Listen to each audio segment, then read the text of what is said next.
2024 року. Позиція ракет.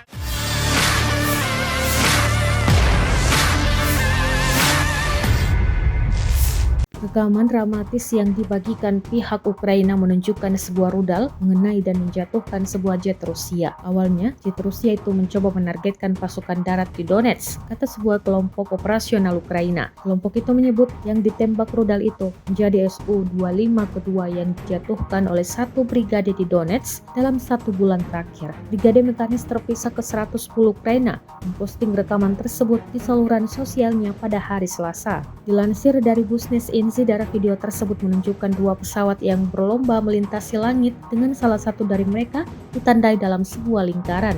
Sebuah tembakan kemudian dilepaskan dari permukaan tanah dan dengan cepat mengenai pesawat bagian belakang. Pesawat meledak dan jatuh ke tanah.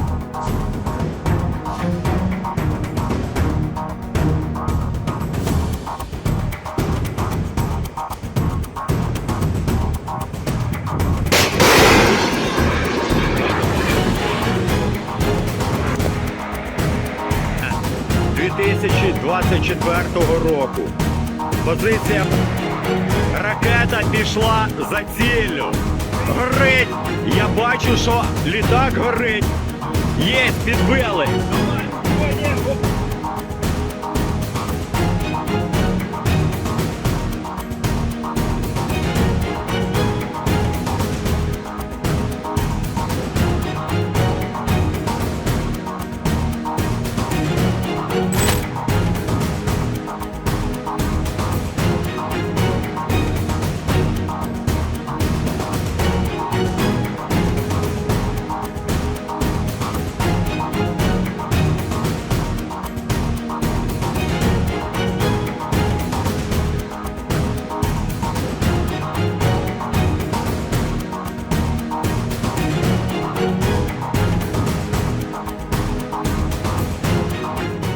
Download Tribun X sekarang, menghadirkan lokal menjadi Indonesia.